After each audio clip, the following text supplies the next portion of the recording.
প্রশ্নটি এসেছে ভীষণ ইয়াং একটা বন্ধুর কাছ থেকে। ধন্যবাদ বন্ধু আপনার প্রশ্নের জন্য। আপনি আমার একটা ভিডিও দেখে আমাকে প্রশ্ন করেছেন।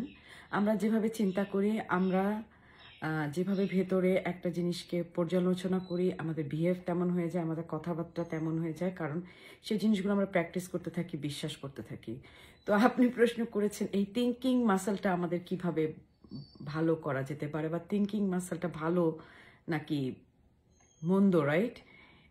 আমরা বুঝবো কিভাবে? যে বিষয়ে আপনি চিন্তা করছেন, আপনি যদি তখনই দেখেন সেই বিষয়টির সম্বন্ধে আপনার প্রসপেক্টিভটা নেগেটিভ না পজিটিভ।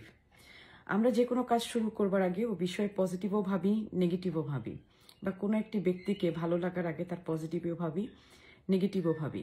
কিন্তু সেই ব্যক্তিটি হঠাৎ করে তার নাম আমার সামনে আসলে আমার যে চিন্তাটা হচ্ছে সেটা নেগেটিভ হচ্ছে না পজিটিভ হচ্ছে, তাতে আমরা বুঝতে পারি সেই মানুষটির সম্বন্ধে আমাদের ভেতরের ভাইব্রেশন বা চিন্তা কীরকম।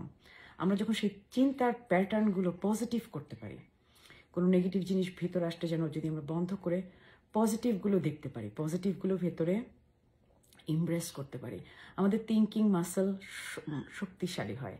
এবং আমরা যখন সুন্দর চিন্তা করতে পারবো, আমরা যখন সুন্দর জিনিস ম্যানিফেস্ট করতে পারবো মনে, আমাদের ভিতরে যখন সেটা চিন্তা করতে পারবো, তখনই সেই জিনিসটা আমাদের অভ্যাসে আসবে, সেই জিনিসটা আমাদের ব্যবহারে আসবে, সেই জিনিসটি আমাদের 3D ওয়ার্ল্ডের পৃথিবীতে আসবে। তো সুন্দর চিন্তা করা ভীষণ জরুরি।